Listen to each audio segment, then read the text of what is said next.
thank you so much for sitting down with the Agents of Fandom today. I am here with Todd Shaffer and Justine Desmarais. I'm feeling at home with these Canadian interviews. I was doing my research before this and I saw both of you working primarily out of Canada, Justine in Montreal. So bienvenue, je parle un peu de français aussi. Enchanté. Merci. We'll stick to English for the interview, though. Disenchanted is a very worthy sequel to the smash hit Enchanted, and it's one of Disney's kind of cornerstones. It was something different, bouncing back and forth from traditional 2D animation to live action and back and forth. Disney's been mostly 3D animation lately, and I'll start with Justine for this one, but I'll get both of your takes. What was it like taking Disney, which is primarily 3D animation, switching things up lately and bringing back home to the traditional 2D animation? Well, it's exciting. As you said, it's like bringing back home. We want more 2D animation. So whenever there's a project coming up that offers that, we always want to give our best because, you know, it's such a beautiful medium. So yeah, it's just extremely exciting because there's a lot of potential, and I think it's a worthwhile form of art that we need to have more of. 3D is very nice too, but 2D has its charms that are hard to beat.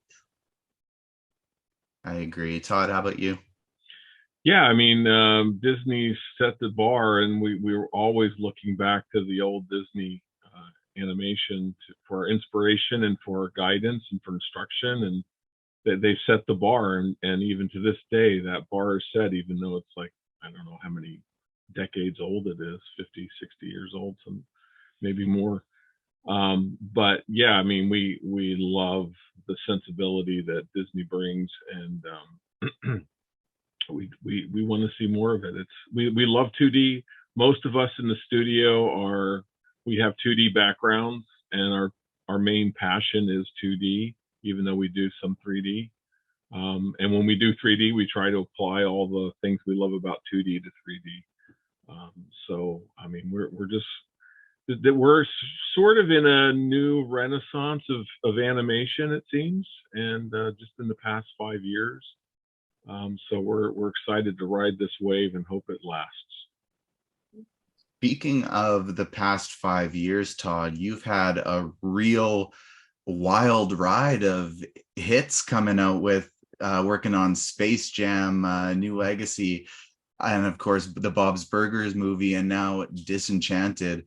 What's this last few years been like for you, just popping out some major films? Yeah, it's been very surprising. I mean, we've spent most of our years, you know, trying to get to the place where we could do something like this. And you know, the thing that was missing was the market, you know. So when the animation, everybody started wanting more animation with the streamers and all that, that sort of opened up so many more opportunities. And you know, it's the studios in Los Angeles that are trying to get these things done as well. So, you know, we're just there to service them. And fortunately, we have been one of the few studios that has kept 2D animation alive through the big famine of the decade of 2010 to 2016 or 17. So that was a very difficult period, and a lot of people abandoned 2D animation. They changed jobs, so we lost a lot of the talent that we had gained in the years prior. But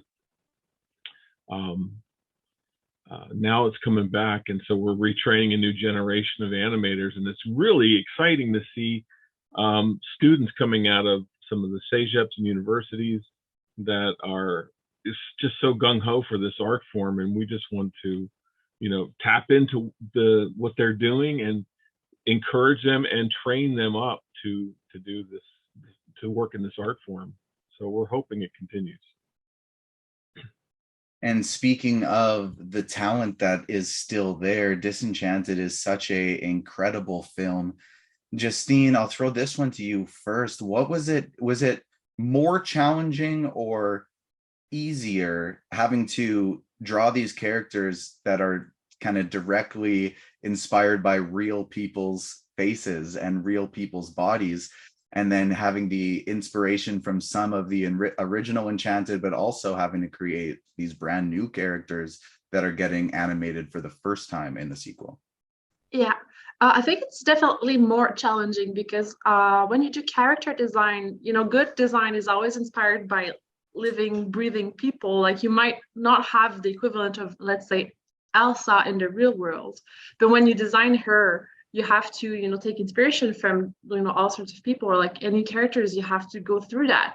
But us, we really have to make sure that we capture the essence of the people that we work with. So like Idina Menzel, for example, which was my favorite, animated character to work on. Well, translating her was my favorite part, and it was really hard, but so like, you know, uh, um, fulfilling, because you try to capture the essence of like what makes, somebody like uh, what makes them themselves. So it was definitely more challenging because you want also to, to honor the person. You want to do a great job. So there's like, and everybody knows what the real person looks like. So you have to really go for it. So it was definitely more difficult, but in a good way, a good challenge. Yeah, it was very difficult. I mean, the difficulty lied in the fact that, in Enchanted, it was very cartoony. The characters they were doing things like cartoons would, like you would expect, real extreme things and lots of pantomime and staging kinds of jokes, lots of action. In ours, it was more internal. There was a lot of things happening with the personality, with the thought processes, very sophisticated kind of expressions. And so we had to animate things so that they transitioned into the live world and then back, which was one of the mandates from Adam Shankman, the director. He didn't want to have us being jolted out of the live action world into the animation world as strongly as them. Oh, now they're really cartoons. He wanted them to maintain some sort of, realism and presence in the animated world, so that there would be connection there. So that was hard because it changed the way we would have to, one, draw the characters and be very tight with how they look, so that they look realistic, and then performing in the same way that a live action actor would perform some of those things. How closely did you get to work with Adam and also the people who have been there since day one, helped made this thing real, like Amy Adams? Oh, we were working with Adam every week. We had 1 or 2 calls with him a week where we were showing him stuff, getting feedback. So we were working very closely with him. Awesome.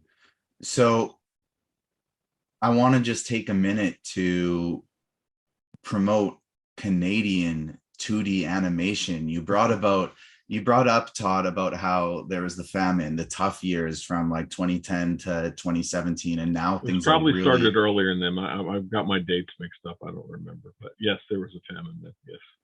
Yeah, so like we made it through the tough years, we grinded through, and things are starting to make a comeback here.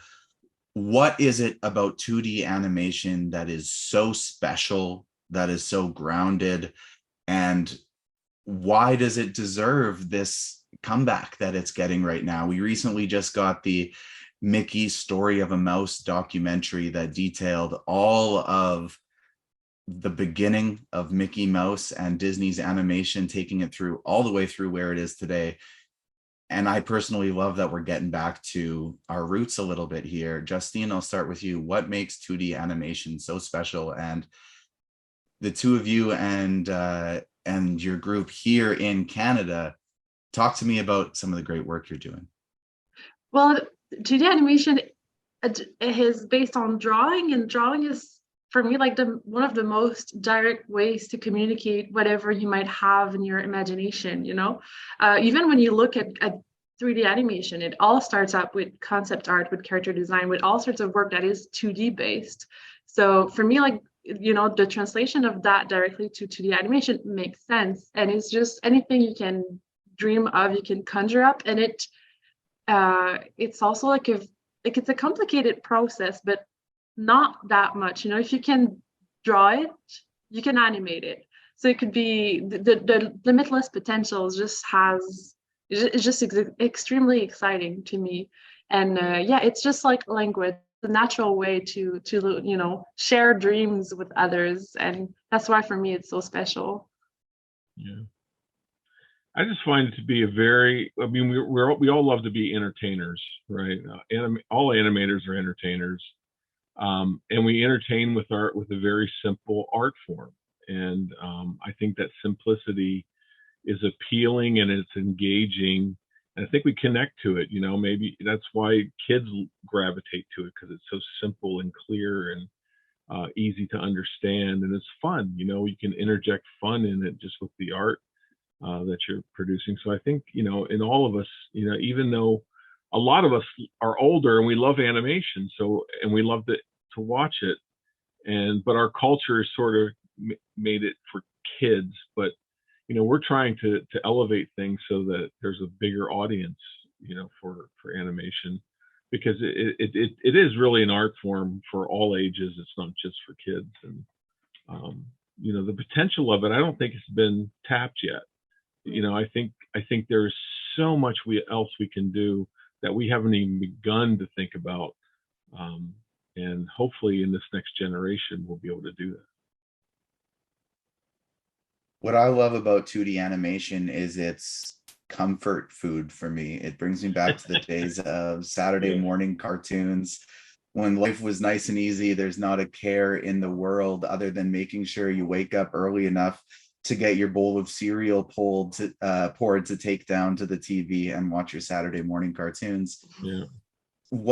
How has the industry changed, Todd, from working on The King and I, working on Looney Tunes shorts throughout the years to now?